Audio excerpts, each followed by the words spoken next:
No, so Tom, we're really glad that you could join us. As you know, Ponch and I are both naval officers. I'm a former Marine Corps captain. Ponch is a retired Navy captain and aviator, and this is a scandal that we're both very aware of. Things that we saw with our own eyes in a lot of cases. I listened to your podcast several times, and I was so glad to just be a low-level first lieutenant combat arms officer that was of no interest to Fat Leonard whatsoever.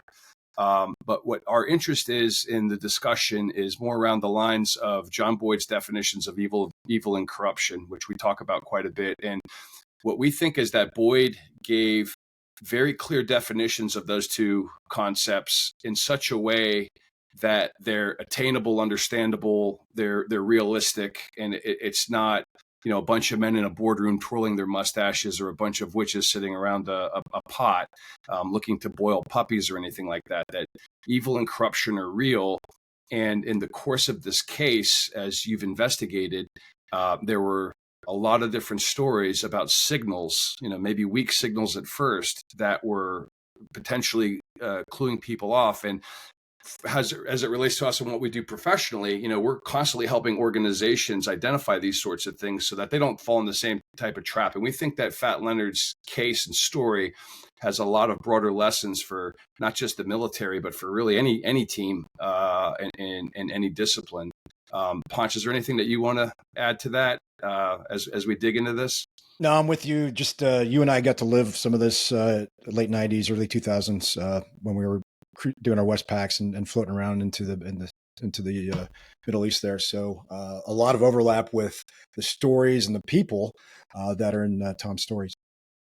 Yeah. When you guys talk about corruption on your podcast and why it happens, why groups sign up for rules that they're supposed to adhere to, and then they break them, and why do they break them? I think that's a key element to the Fat Leonard story. There's no organization in the world like the US military for high standards of valor and ethical behavior. And, for those of us that like a world that's ruled by law and wants a US military that's solid, especially in the Pacific, right? What happened in the Fat Leonard case is just astounding. And I think, I've covered a lot of corruption. Just to introduce myself to people who listen to your podcast, but maybe don't know me.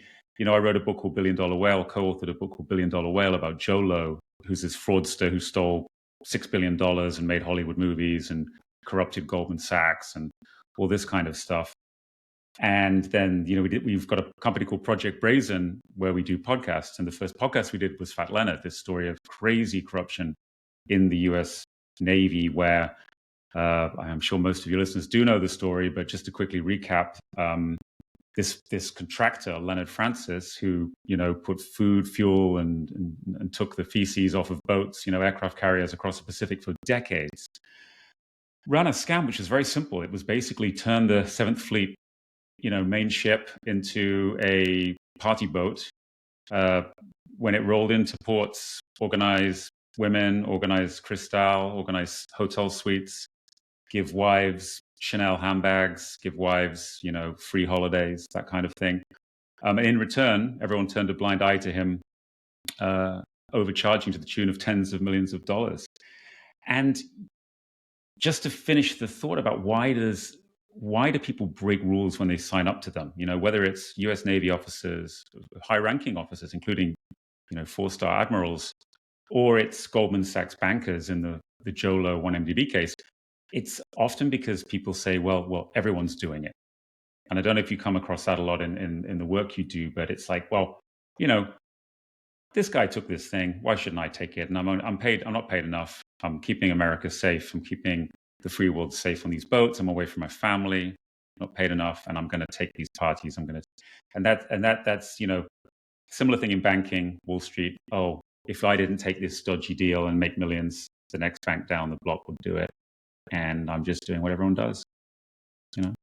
It seems in a lot of these cases too, at these levels, the list of the punished is always very small at the top and very large at the bottom, meaning that the believe if maybe you could update us on some of the changes, but I think a rear admiral lower half, which is a O10, was the highest rank that actually was sent to prison. And then there was a series of Navy captains, maybe a Marine colonel, maybe some Navy commanders, so, sort of lower level, that were seriously punished, and a lot of the higher ups maybe got a bad letter or a slap on the wrist, or they didn't get a 3rd star or a 4th star, but they quote unquote got away with it.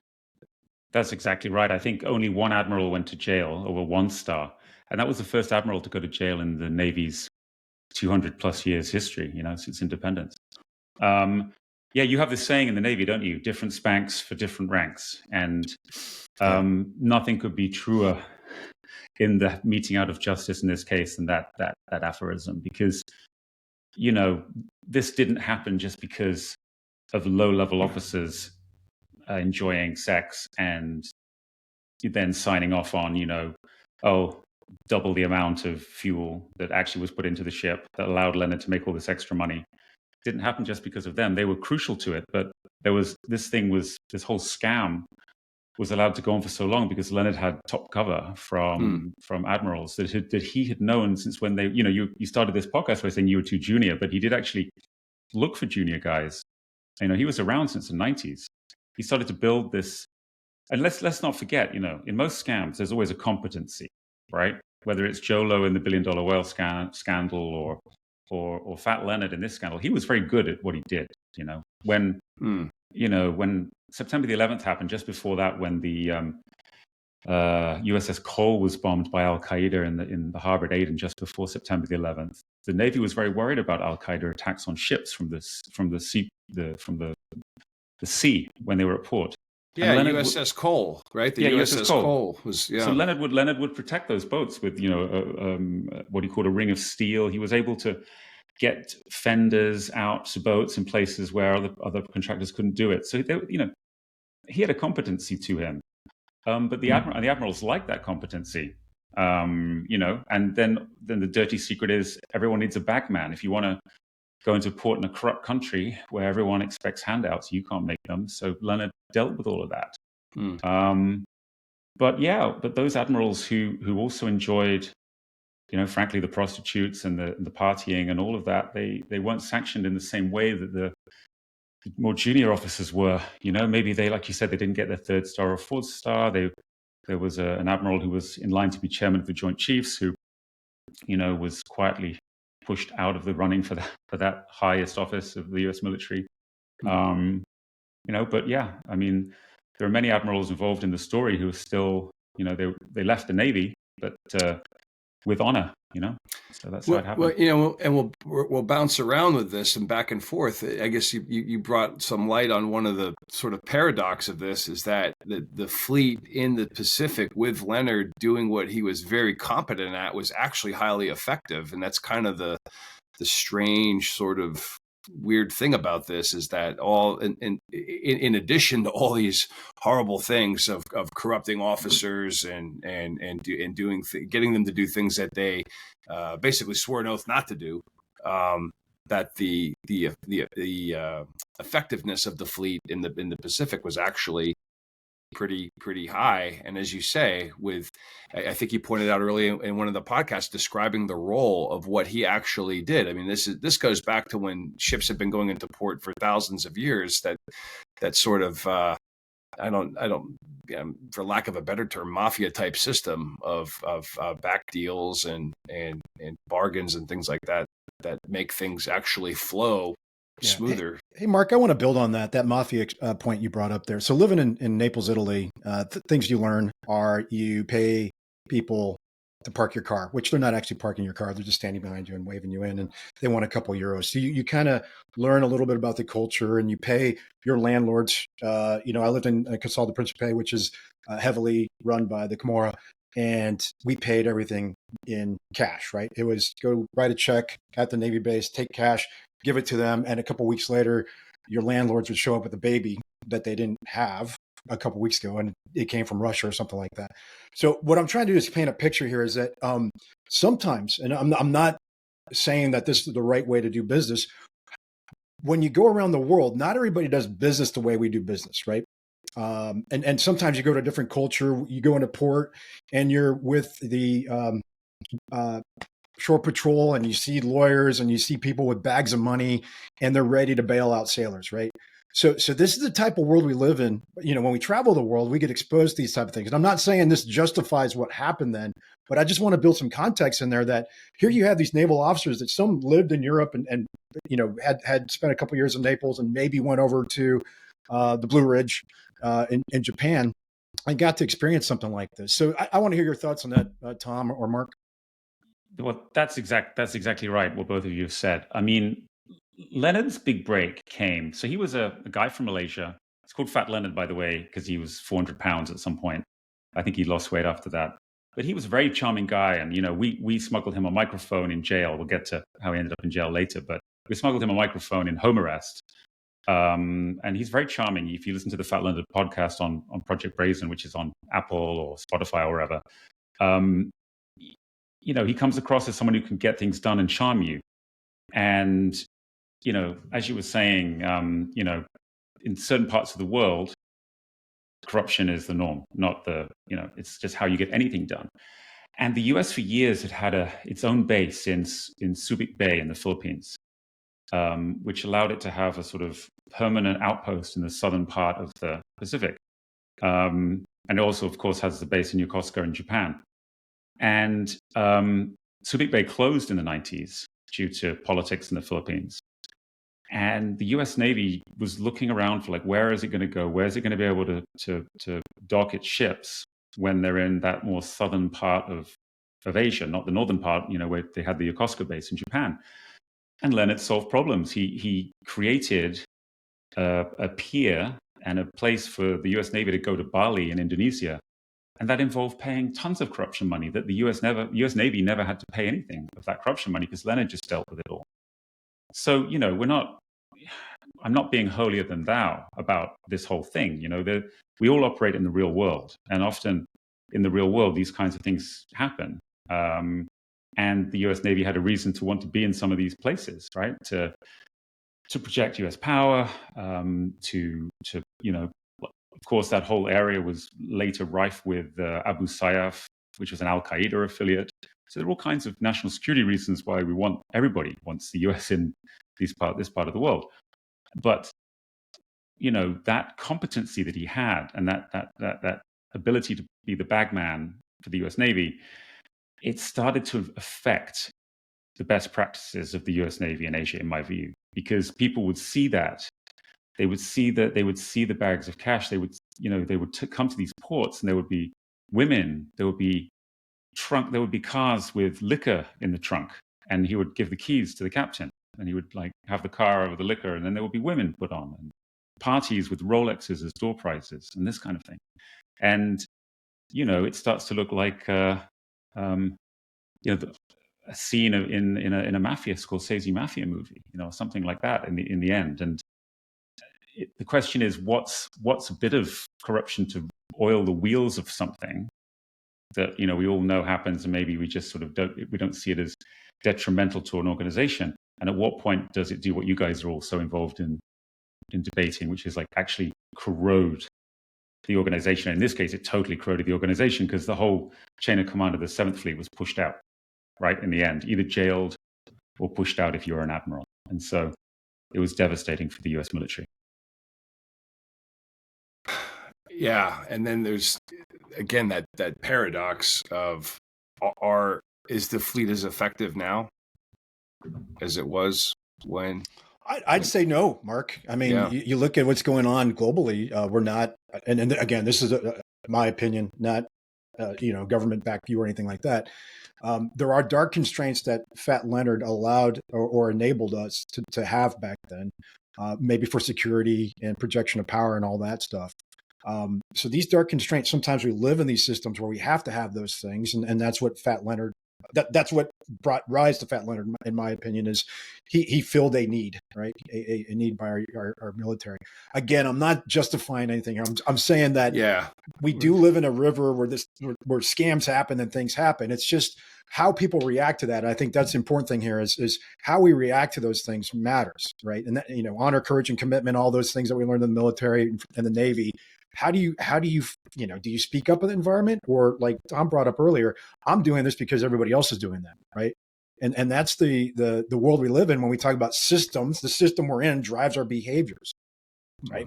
So again, I'm not defending anybody on this. I'm just pointing out that this is the nature of being a human. I mean, we've got to deal with these things. You're right. I mean, when Leonard was arrested, which we can explain now, actually, but when he was arrested and he lost the contract, all of the Pacific by this point, he was in charge of this husbanding work. He was taken over by another company that was an Italian-based company, I think. And that guy was subsequently arrested in the US for corruption. So, Leonard in the podcast is very much defending himself by saying, well, when I lost the contract, it was taken over by this other company. And the head of that company is now also indicted in the US for corruption. And I think Inchcape and others, many of these companies have faced problems. And so that's exactly backing up what you say. But I think when we get in, if you're looking at it from a institution building standpoint, if the leaders start to say, well, everyone's doing it, then so should I, then that organization is screwed. Yeah. Yeah, and it just takes in this case one catalyst, right? Like I think was it Marcy Mizowitz that was sort of the match that started the chain of events that brought the whole thing down. Mark, it's so funny you mentioned Marcy. So I've gotten to know her very well.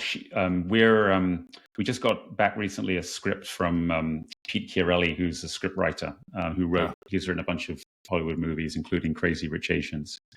And he's writing Fat Leonard as a film.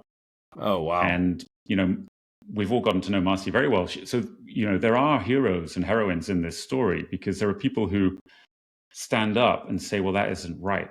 Her husband, Mike Misiewicz, was one of the people who was in charge of the logistics of the 7th Fleet aboard the Blue Ridge, and based out of Japan. And he was an Annapolis grad, right? Like he was an Annapolis grad and an immigrant from Cambodia that had escaped the Khmer Rouge. And I mean, he had a very illustrious career up to this point.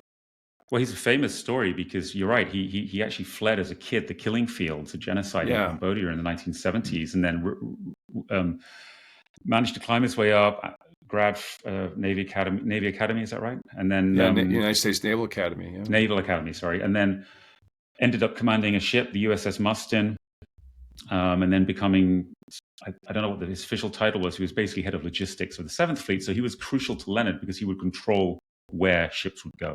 And Leonard really wanted to influence that because he wanted to send them to ports where he could have better margins. And you think about that for a second. A non-US citizen through this corrupt network was controlling where these $2 billion ships were going. These aircraft carriers, and that's just shocking. But anyway, Marcy, she's crucial in the story because her complaints, about her own husband, now her ex-husband, led the NCIS to start investigating. And Leonard, of course, had corrupted the head or the chief officer Quantico in the NCIS. So he actually had real-time information about the investigations that were going on into him that had started under Marcy. So he knew that Marcy had started this problem for him, and he went to Mike, Marcy's then husband, and tried to put pressure on her to stop. And so that's the whole amazing sort of third act endgame of this whole thing. Yeah. But for those listening, that's the bit she was the catalyst. Like she was the one that was sort of the whistleblower or the one that raised the question that basically unraveled the rest of the story. There's her. There's a guy called David Schaus in Hong Kong who was more a sort of supply side guy. Yeah. A woman called Teresa Kelly in Singapore. There were people who questioned it, and there were lots and lots and lots of investigations into Leonard over the years brought up to the NCIS. And they would always get sort of shelved for a number of reasons. This is where the admirals come in, because the admirals are like, well, look, all right, whatever, turn a blind eye to this. This is not a big deal. If we get rid of this guy, who's going to do this job? Who's going to bring us fenders in the middle? Fenders are those, for those who don't know, are these, I guess, what would you call them? Huge buoys that allow you to bring a ship up against the port and not get destroyed, right? Right. Yeah. Protect. Stuff like that. Having that in the right place when a ship comes into a remote port is not easy. For these, aircraft but getting carriers. phone booths so sailors and Marines can call home, and getting Liberty ports. I mean, I remember the places that are described in the podcast, like Penang. We went to Penang and Kota Kinabalu and Pattaya and Phuket and other places. And every time the ship would pull in, it would have everything waiting for us. So there would be phone booths and things to call home, and they would bring on fresh fruit and offload garbage and other stuff. I mean, it really is a very important service for the fleet to have when it's operating.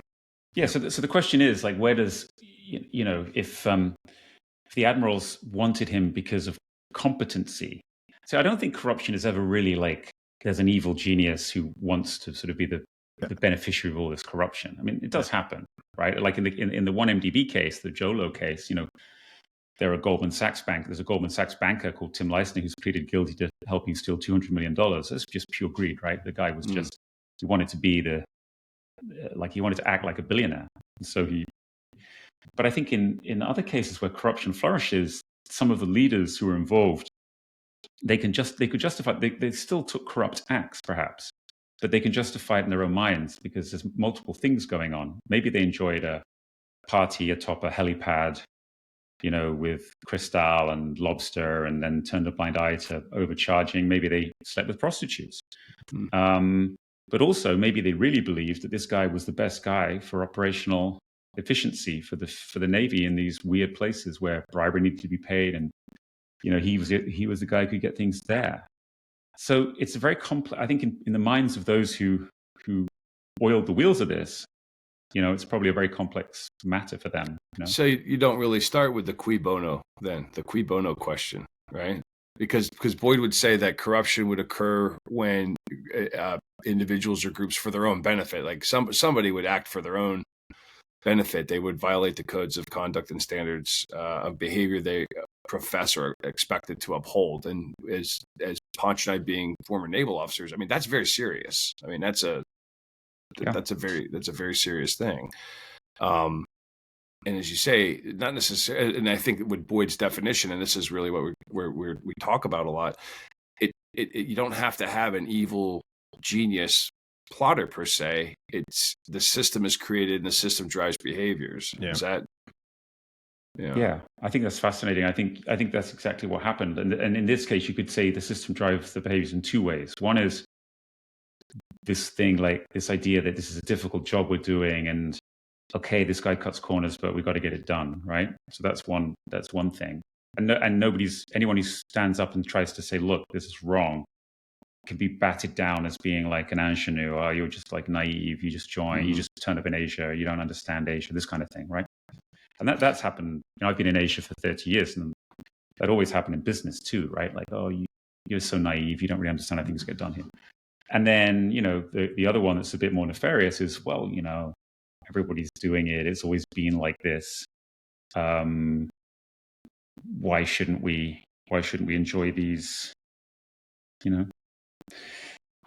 these women or these, I mean, we should say for listeners, I mean, the most shocking part of this story, just to change gears a little bit, is that Leonard would organize these orgies with Navy officers that he would sometimes take part in himself. And he would put recording devices into the karaoke machines that they would have in suites of hotels in Asia, and has sexual compromise on very senior U.S. Navy officers. So this is one of the reasons why this was we're not just talking about corruption here, right? And because often in white collar crime, you can say, oh, what is it, $700 billion U.S. defense budget every year. This is like I think Leonard was 20 something million or something. It's like peanuts, right? Yeah. Total peanuts. And you could argue, well, Eric Prince did the same thing. But this is a national security issue too, because this was a non-U.S. a non-US citizen moving ships at his will through his corrupt puppets in the Seventh Fleet, and then recording sexual compromat on Navy officers, that if he'd ever been able, if he'd gone to China or Russia or something, which he tried to do at the very end of this story, tried to flee to Russia from jail. Wow. And as you say in the podcast, the compromat exists on servers that are not within the realm of the United States, correct? Yeah, because when to finish up the Marcy thing, when Marcy went to the NCIS and the NCIS investigations got going, they figured out that they had a mole in the NCIS, which is this guy John Beliveau, who had been Quantico Agent of the Year, at the NCIS. Very different to the CBS TV show, right? And they had to set up an off-the-books NCIS investigation to be able to then lure Leonard to San Diego under the guise of, well, let's discuss new contracts for the next, 10 years or 5 years, and then arrested him. And so they had to sort of create fake paper trails in the NCIS that they were closing the investigation. So Beliveau thought they were closed, told Leonard they were closed, but kept a secret investigation going and lured him to the States. So it's a crazy story. And David Schaus? Yeah. David Schaus was a Navy supply officer, correct? That was noticing discrepancies in receipts or spreadsheets in or Hong something Kong. like that? In Hong Kong, yeah. So there's him in Hong Kong, and there's a woman called Teresa Kelly, who same kind of officer in. These are civilians, I believe, right? They're not officers actually. In Singapore, who noticed discrepancies in what he was charging, and I think there were more than 24 complaints opened into Leonard at the NCIS that were just never taken anywhere. So I think that that body has come out very badly. The NCIS has come out very badly from all of this because they just did not do their job. I guess starting with yourself and your own experience, and then I'd say probably with Marcy and David and others that were trying to shine light on this. I mean, talk about the resistance. I imagine that you probably faced a lot of resistance in trying to dig deeper into this story. And I imagine that, as you say, Marcy had some pressure. What are the resistance in that sort of a situation? Well, David Schaus was, he ended up leaving the supply service and he ended up working for another contractor, and Leonard sort of ruined his business. Leonard, was so angry with him that he ruined. And he renounced his citizenship too, I believe, right? Didn't he? Yeah, he actually has a Hong Kong passport now. Yeah, and he's not married to a Hong Konger or a Chinese citizen, so he could be the first. I think we said in the podcast. I'm not sure if we know it for sure, but he's probably the first U.S. Or first person who was working for the U.S. military to now be a Chinese national. Because if you're a Hong Kong passport holder these days, you're a Chinese national. Wow. So yeah, he was, he did the right thing, and Leonard was vindictive, and same with Marcy. With Marcy, she had gone back to live in the States because of the Fukushima earthquake, and Leonard put a lot of pressure on her husband, who was also leaving, to keep her quiet, and so it led to sort of violence at the family home, and an unraveling of that marriage, where they had young children far away from the US, living in Yokosuka, Japan. So and myself, when I think I could admit that I got a bit charmed by Leonard. If you listen to the podcast, you'll see he is a very persuasive guy, and that's another element of corruption, isn't it? There's always has to be somebody who makes you believe that it's okay what's happening. And Leonard is that guy. There were times when I would sit with my wife and discuss what he told me that day. So this is all done, like this podcast during COVID. Talk to him for over 20 hours, and he'll be like, "Oh, maybe he's got a point." You get to that point with him, but then some crazy stories started to come out. Like, I got to know his former girlfriend with whom he'd had children, a Filipino woman called Morena, and he had stolen his children with her, kidnapped his children with her. They were living with her in the Philippines. He invited her to Singapore and took the children. And until now, that woman hasn't seen her children since all of this happened. So he's really a misogynist. And we should talk about that. I mean, there's misogynistic element to this whole story as well. The way that some of these guys treat women, talk about women. He talks about the mother of his child, Morena, as a whore in the podcast. He uses that word. Yeah, I recall that. Yeah, which is really shocking, and that's when I fall out with him in some of the later episodes. But yeah, just a really shocking story. Punch, I keep thinking of entropy, right? That all systems create entropy, and this sort of as these things start and continue, the system becomes entropic. Yeah, I've just been sitting here thinking about the port visit we had on the Constellation to Hong Kong. I mean, it was the first time going into Hong Kong for a while. I think it was 2000 or 2001, right after I think 2019. They shut off all visits there, and how smooth that visit went. And I think we went again. And then, all the times we went into, hey, we're pulling a KL all of a sudden. You're like, what? I didn't know we had a port visit. And we just had these port visits pop up all the time on us, which was great. Don't get me wrong. Right. So, and that's before we head out to the Middle East there. You brought up Eric Prince. I know you're looking at corruption from different angles, but just can you make a connection there on just allow our listeners to understand who Eric Prince is and why you brought him up? Well, yeah, I mean, Eric Prince is obviously, one of the most successful contractors and benefited greatly from the wars in Afghanistan and Iraq. His company is called Blackwater, and yeah, he again was. I think you could paint a sort of pretty similar, or you could paint a parallel with Leonard in the sense that Eric Prince was never indicted. We should be very clear about that. But he benefited because he was very, very effective at doing what he did, which was supplying. I mean, you guys tell me, you were there, but he was very effective at supplying contractors to do jobs when the military isn't large enough to do it. That's the way of putting it, and made a hell of a lot of money doing that in the decade or so. I think that he was very active in the Middle East. Yeah, so I'm here in Virginia Beach, and just down the road, is where Blackwater originated from. And then your point about that is during the height of the Afghanistan and Iraq wars, we were, guys would leave the military. These Navy SEALs would leave, and they go off and get a pot of money to go back over and do what they were kind of doing. So it again, filling a need. And we go back to the military-industrial complex, right? The MIC. Did I say that right? Military industrial complex? Yeah. Which we've had other folks say it's the military industrial congressional complex that drives everything. And I'm sure there's connections to Congress and all this as well. I mean, this isn't just driven by the U.S. DOD, Department of the Navy. It's not just driven by just the State Department. This is a whole holistic thing that's going on in the way we fight wars now,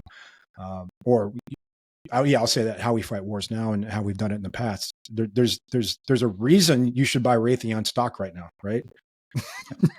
Yeah. So it is.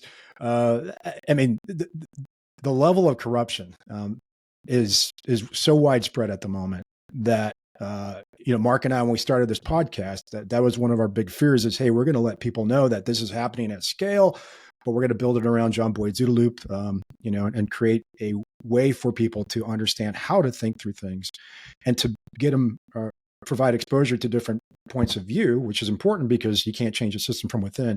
So I thank you for bringing up the Eric Prince point there. And I'm sure there's connections to Sam Bankman-Fried. Am I saying the name right? Fried? Yeah, Fried. Fried FTX. Oh, we actually did a podcast about him as well. But I mean, that's slightly different in the sense that those, this whole crypto frauds that we're seeing, these days, I think those are pure Ponzi schemes, right?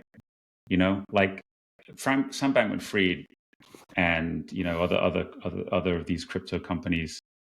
There are victims. They're normally mom and pop investors who get into it and don't really know what they're doing. And there are reasons why it's like gambling. There are reasons why these guys set up their crypto empires in Hong Kong and other places which aren't properly regulated, right? It's because you do it in the US. And that's why Sam Bankman-Fried ended up in jail, because he was stealing customer money, and he was using the US dollar, and so the US Justice Department went after him, right? In the case of someone like Eric Prince, I mean, they had a lot of bad press with Nisar Square, where the Iraqi citizens were killed by Blackwater guards that were running amok there. There's all that stuff. But I think he would defend himself. I mean, I actually read his book about this all, and he defends himself by sort of saying, if I remember, who else supplies this service? Yeah. And I think that's crypto. There's no service. That's a Ponzi scheme. That in both Leonard's case and this military contracting story, there's a service, right? It's just there's not a lot of competition. Especially, I mean, like Leonard, he was the only person doing this really at scale in the Pacific. So I haven't looked into this closely, but I imagine now there are many fewer port visits to far-flung ports in Asia. They're probably just going to more to the established places. So yeah, that's really I think that's the really other what thing it I is. think about, and Ponch and I have talked about this a lot. Out in the Pacific, there's been no shortage of tragedies of skippers getting relieved and ships colliding and other things like that. And I wonder if it points to things like that. And in Leonard, if there is some kind of connection to a broader cultural issue internally that, as we know, a system can't, verify its own efficacy within itself. If it is in kind of a funk that it can't get out of, because there was a collision off of Singapore quite soon after this whole thing, and some people, I mean, you tell me what you think, but like some former Navy officers were telling me they thought that it was a result of the hollowing out of the leadership after the Fat Leonard scandal. I think there was a couple. There was one off Singapore. People got punished for these collisions. But yeah, I don't know if you can make that direct link or not. I'm not an expert enough on operations in the U.S. Navy, but for sure, what I do know is that the U.S. Navy was reeling for this because Leonard was lured to San Diego in 2015, I think, arrested then, and this is we're almost a decade later, and I think 20-something officers and supply officials were indicted. A bunch went to jail. Mike Mishevitz, Marcy's husband, went to jail and is out now. And he was scrubbing ships for a while in San Diego. Amazingly, his son just graduated from Annapolis as well. His son and him and Marcy are now divorced. Leonard himself. So Leonard got cancer. Was allowed he pleaded guilty, so he was a state's witness in all these cases involving other lower level Navy officers. Because he got cancer, he was allowed to go live under house arrest in a Tony neighborhood in San Diego, and that's where we shipped him the microphone in 2021 for the Fat Leonard podcast. He ends up, after the podcast came out, he was sort of furious with the podcast, even though he'd spent 20 hours talking to me because it clouded his deal with the government. And so he cut his ankle monitor off and went on the run, and he escaped over the border into Mexico, ended up in Venezuela, and was rearrested trying to board a flight to Russia, which is where all everyone goes who doesn't want to be sent back to the States. But unluckily for him, he stewed for a while in a Venezuelan jail, and then the U.S. had this guy in jail in the U.S. who was a Venezuelan. Actually, he wasn't a Venezuelan, but he was a bagman for Venezuelan President Nicolas Maduro. So Maduro wanted this guy back in Venezuela, so they prisoner swapped this guy for Leonard, and Leonard was sent back to San Diego. And he's now back in jail there, where we're still waiting for him to be sentenced 10 years after this whole thing started.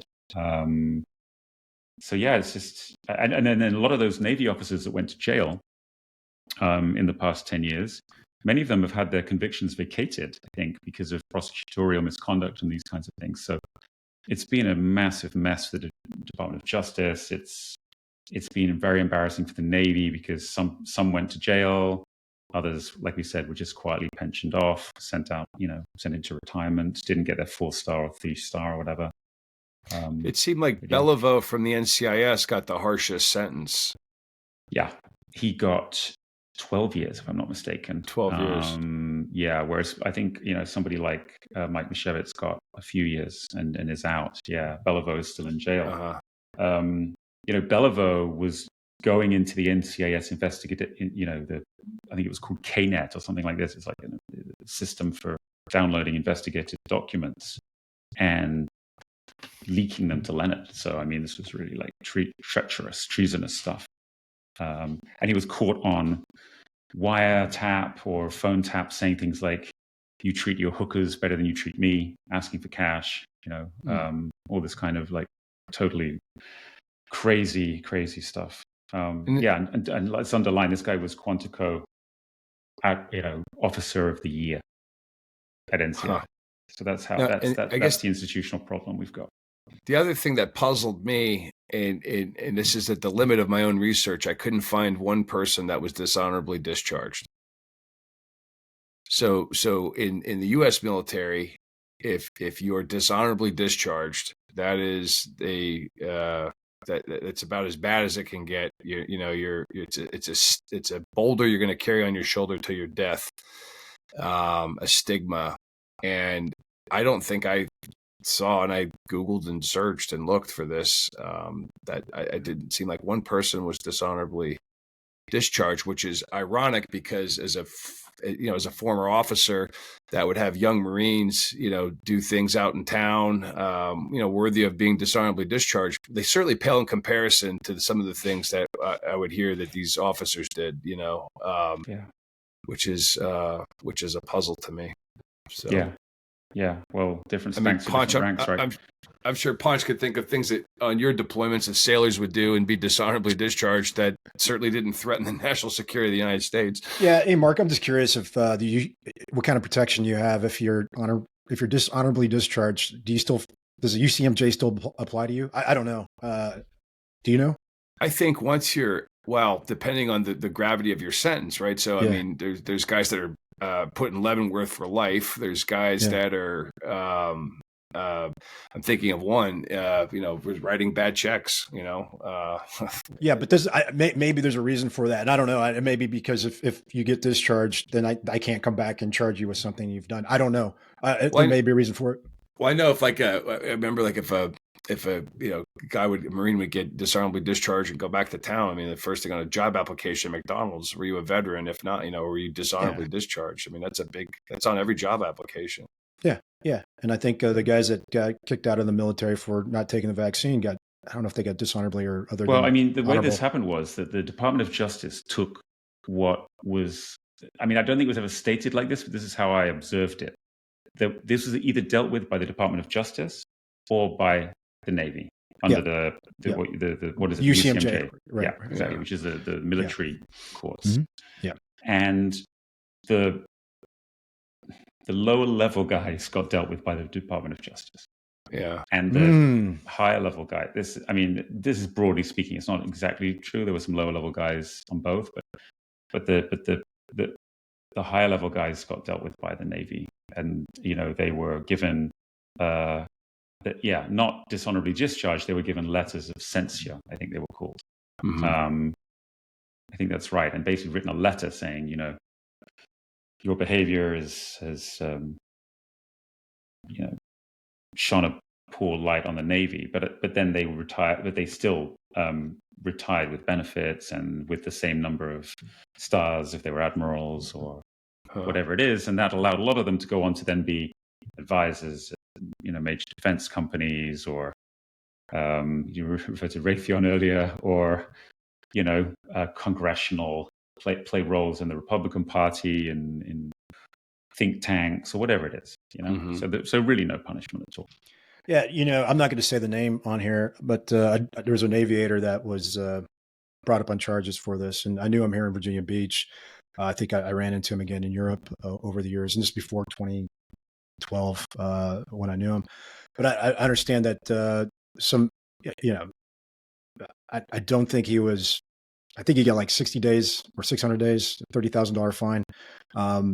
What other kind of fines and imprisonment were there involved with this case, if you can share? Well, like we said, the longest term given out so far was to the NCIS officer Beliveau, who had helped Leonard, and that was 12 years. He's still in jail.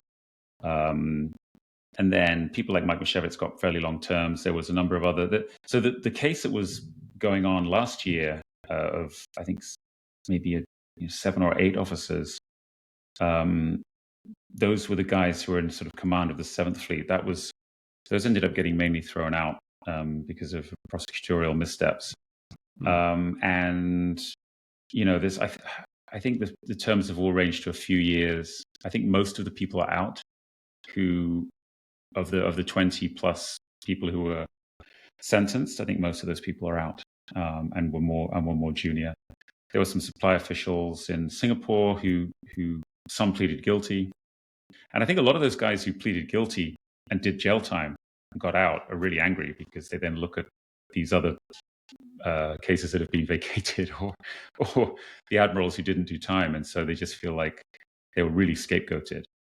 Mm-hmm. And although, they did wrong, it's quite easy to agree with them at the same time, right? That this was definitely not, justice was not evenly meted out in this case. What kind of resistance did you receive personally the further you got into this? Like, what were some of the things did people try to obfuscate you or cut you off or sue you or anything like that? Nothing at all. A couple of things happened. Well, one was the Navy had no interaction with us at all on the story, so they would refuse to really interact at all. Mm. So that's just because there's no, in PR, sometimes there's nothing you can say, right? And this was the case.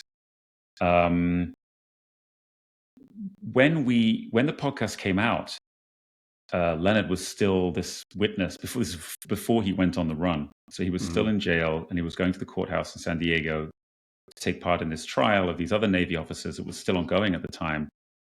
And the defense counsel for those Navy officers went to the court and asked to subpoena our tapes. So what they wanted all of our raw tapes from the interviews with Leonard. So obviously there's a podcast of 9 episodes, but there's also the raw tapes, which were like akin to my notebooks, right? All the other chat that Leonard and I had. And they said that the reason to want to see the raw tapes was they said, oh, well, there may be something that Tom Wright, me, had left out from my podcast that would help their clients and might get them off. Like, Leonard admitting to lying about them or something. I don't know what they really wanted. And we fought that subpoena because as a journalist, it's very important that under the First Amendment of the US Constitution, which makes you the freest country in the world, there's journalists' rights are protected. And that includes the government not coming and rifling through our notebooks because, often we have sources that we don't want to divulge, that have talked to us on background. And, so this was like definitely very, and if you get a reputation for losing, First Amendment cases like this, who's going to talk to you in the future, right?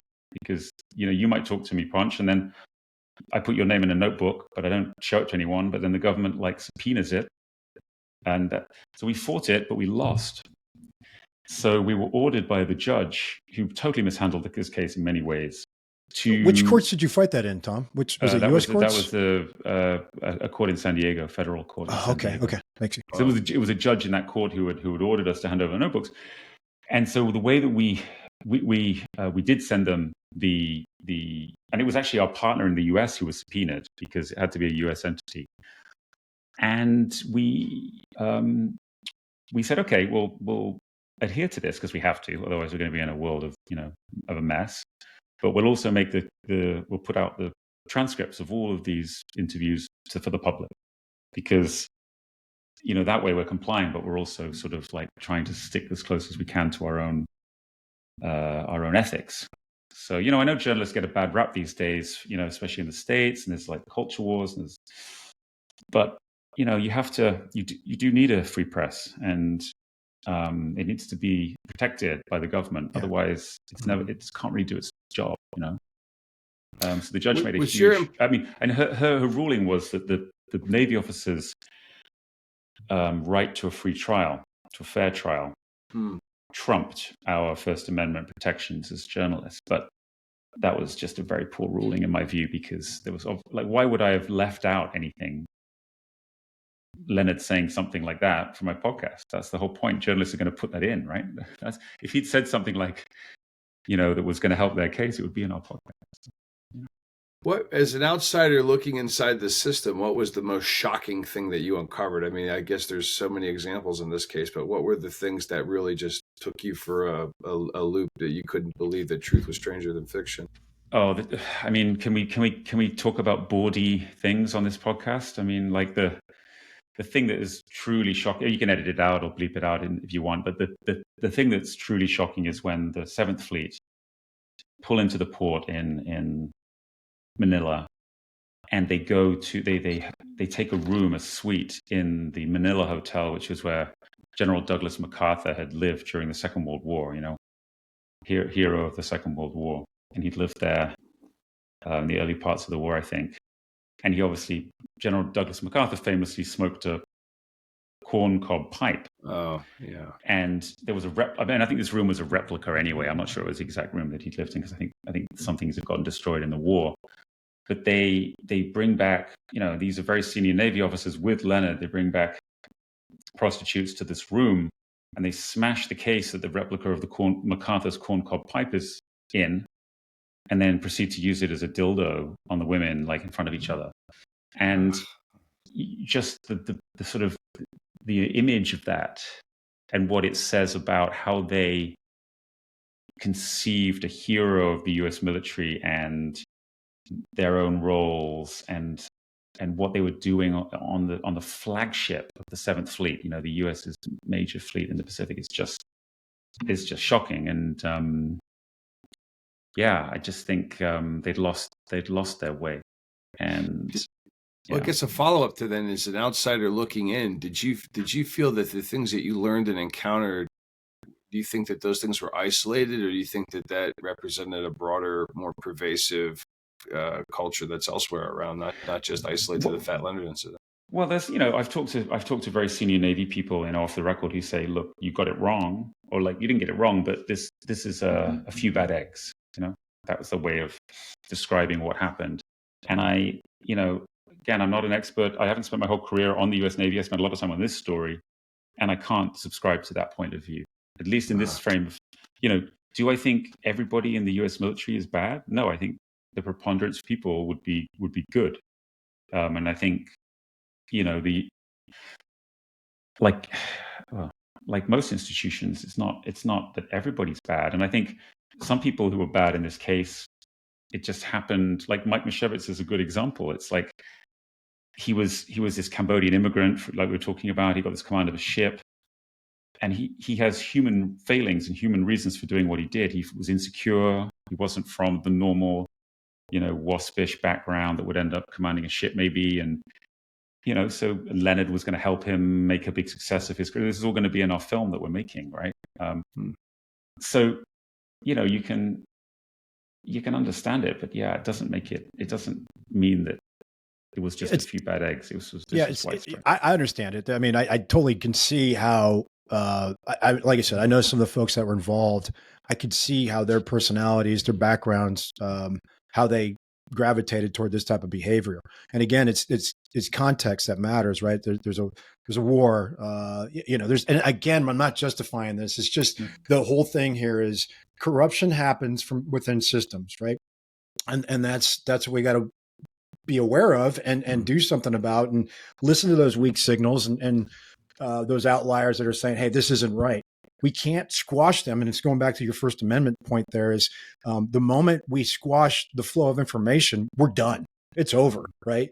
And I see people doing this now that talk about complex adaptive systems, that talk about weak signals, that talk about the importance of information flow. But the moment they don't like something, they want to suppress it, right? Because it doesn't fit their orientation, their worldview. Our point on this is we need that information to flow. And I back you up 100% on your view about the First Amendment. As a journalist, you have that protection, or you should have that protection that you need to be a journalist, right? And we need that. And we're losing that in this type of atmosphere. And I think what's happening is the things that happened during the Fat Leonard period is happening at scale everywhere we look. There's scandals. It's just mind blowing. So my frustration with folks is when they come at us and say, hey, I want to talk about weak signal detection, complex adaptive systems, interactions, agile, all this bullshit that people are talking about. It's their actions that matter. And I'm pissed because I see this all the time. Yeah. And I just want our listeners to know that that's why we fucking created this podcast, right? Right, Moose? Yeah, absolutely. Yeah. And also too, Tom, in your own research of looking at us at our podcast, you see that John Boyd is our sort of, what we're building off of his work and developing his work. And he was very famous for challenging bureaucracy and challenging graft and challenging corruption. So a story like this ties right in. But he's also very famous for saying that you have to challenge all assumptions, because otherwise what becomes doctrine today will be dogma forever after. And these things get locked into cultures. These things get locked into organizations that are wrong because, and they can go on unchallenged. Your investigative journalism challenges old points of views that need to be changed. The way Ponch and I do adaptive leadership advisory, we're challenging assumptions. That's got to be, otherwise these sort of islands, Ponch is talking about information flow, sort of these things sort of, they swell up as hubs that never change and people just build off of because it's, I don't know, safety in numbers or who knows what, but it doesn't lead to excellence. It doesn't lead to progress. And that's kind of the intent. And I think you've done a beautiful job of having this discussion with us. Why this is important to study, why this podcast, which is brilliantly done with sound and everything, it's everybody should listen to this. If you're a leader or a team in any industry, in any discipline, this is worth listening to and having a discussion around, because it's chock full of lessons. And that would be my next question to you. If you were standing in front of a company, what do you think are the biggest takeaways that you hope that when people listen to the Fat Leonard podcast, what are the things that they could extract so that they're on guard for or aware of? What would be your intent for the work that you've done here? Well, I think just flowing from what you both just so eloquently said, I think it's when something becomes dogma, it's dangerous. And I think the dogma in this case was that this guy is the only guy that gets it done, right? And the corruption is the unintended consequence of that. But this is operational, efficiency trumps a little bit of baksheesh, right? And that became like the, and dogma in this case is often said by the people who've been around the longest. And like I think we said earlier, you're naive if you challenge that, right? And so, in the film version of this, which I think is going to be fantastic, there's going to be these characters who do challenge it, and they're going to face a lot of roadblocks because you're coming up against, and I think it is difficult to change institutions that work in a certain way, and especially to do that in the context of a world that had gone through September the 11th and attacks on the US, and then the threat from Al Qaeda. You could be tarnished as unpatriotic to take on Leonard, or you could be tarnished as a blue stocking. Oh, you don't like sex. What's wrong with a bit of prostitution or something like this? You're not one of the lads. And so to really stand up to that stuff is difficult. So yeah, I think if you're young, I've got high school kids, and I tell them, it's easier to be misled too, because you're insecure, right? And you're in this institution, you're learning. You two have been around the block a bit, so you can have this podcast and try to make your mark, right? And same with me. But the young people, and these generally were young people, and if they weren't young, they'd been around Leonard since when they were young. And they made it to admiral, So it's hard to stand up against the dogma, but you have to. Yeah. That was an interesting thing in the podcast about how he would earmark or identify officers very young in their career, and he would stick with them as their careers progressed through the ranks, which it seems like he had an uncanny ability to identify who was climbing and what he could help them with or get from them. Yeah, fraudsters are always very like successful fraudsters are always brilliant. You know, Jolo, the fraudster in the $1 Billion Whale. I mean, we wrote this book called $1 Billion Whale. It was a New York Times bestseller. It sold a lot of copies in the US. You know, he was able to figure out what people wanted and then give it to them. You know, it was a great skill. What can you share with us about the movie? What can you share with us about the I don't know, the schedule or the production? We have a great script, and we're currently in script revision, so just getting it like polished up, and then we will go out and take it out to market. And it's a really great story because it encapsulates so many things. You know, not just the human stories of the characters, but also this military industrial complex that we've talked about. That you know, for at least from, it's still obviously a huge thing, but from 2000 to 2020, during the wars, you know, the spending was so huge that I think Fat Leonard will very much be seen as a character of that era, as Eric Prince is. I'm not sure that kind of character is gonna come around again anytime soon. Maybe I'm wrong, but I think that's why the movie will really resonate with people.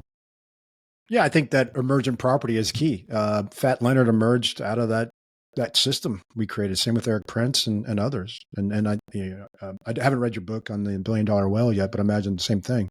Well, you know, $1 Billion Whale story is like, you know, he was this guy Jolo, this Malaysian. Actually, he's from Penang Island, the same island as Leonard Francis, which is quite uncanny.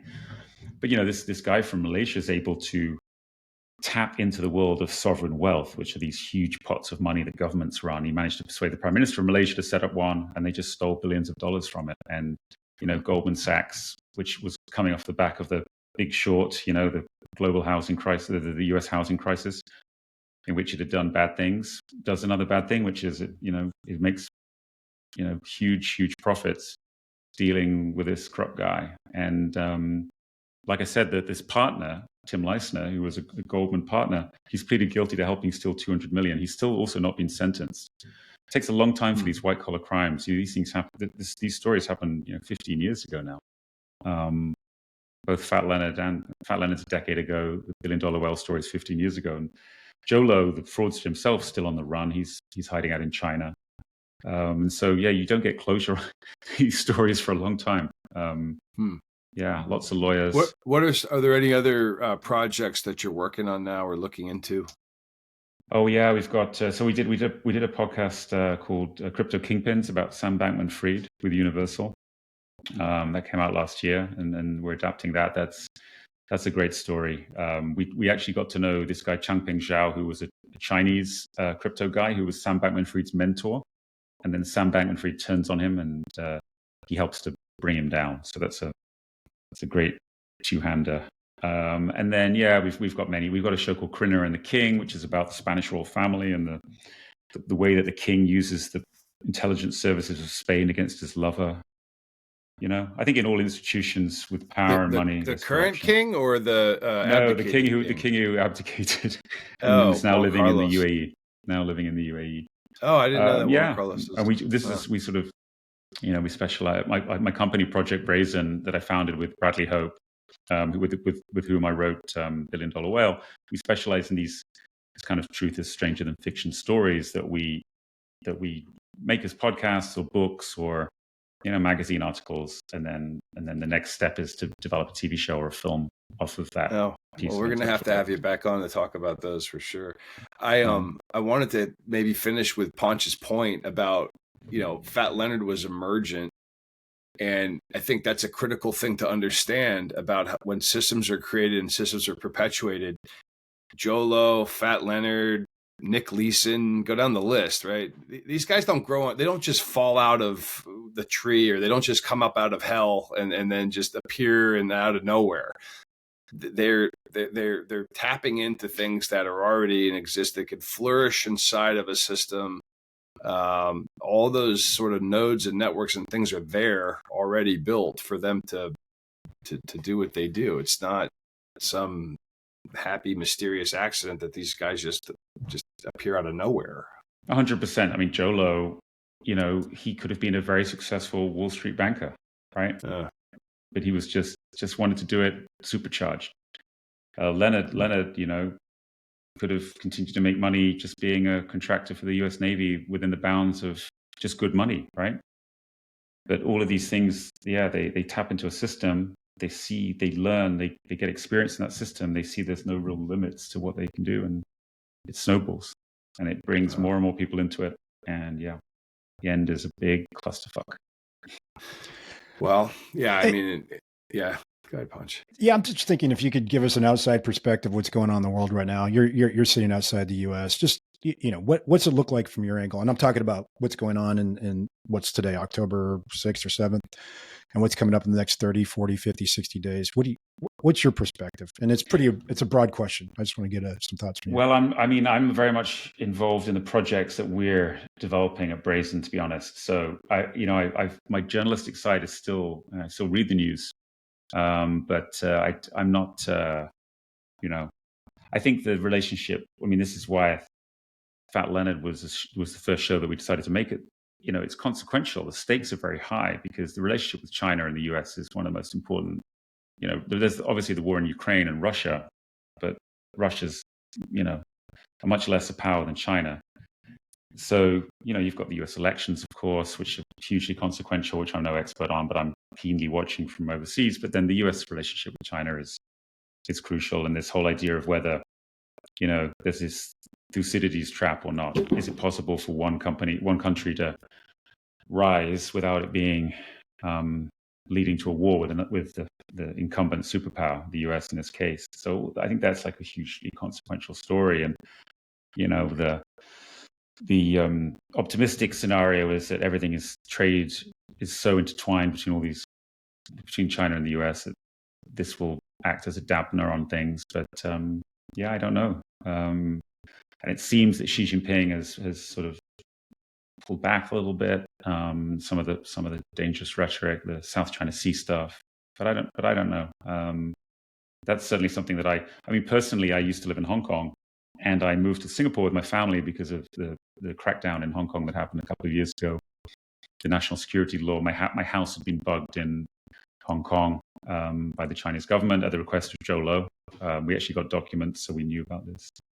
Wow, that's something we're always watching from a news perspective. But yeah, at Brazen, we're much more sort of involved in finding unbelievable true stories that are going to make people want to watch, listen, and watch.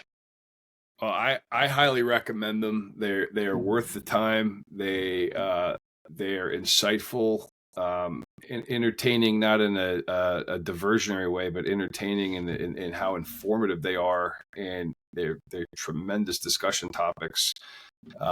Again, we've focused here with Fat Leonard, but that's it is something that leaders should be extracting what happened and talk about it openly with their teams, because as you I think you've really brilliantly pointed out, this can happen to anybody. These are not bad people per se that wind up doing very bad things, given the circumstances that they were put in and various pressures and other entrapments and enticements and things, because they're human. And we're about human factors and human systems and helping humans become excellent. And John Boyd gave a very clear, that's why those definitions of evil and corruptions are so important to really drill down and realize that evil and corruption are not out of reach of anybody, and they are not limited to, horror movie figures that sit in a boardroom twirling their mustaches or whatever. These are real humans that were put in very human situations. So couldn't agree more. Well, thanks for having me on. Tom, we'll pause there for the recording, and thank you so much for taking the time to sit down with me and Ponch on this really fascinating topic. Thank you for having me.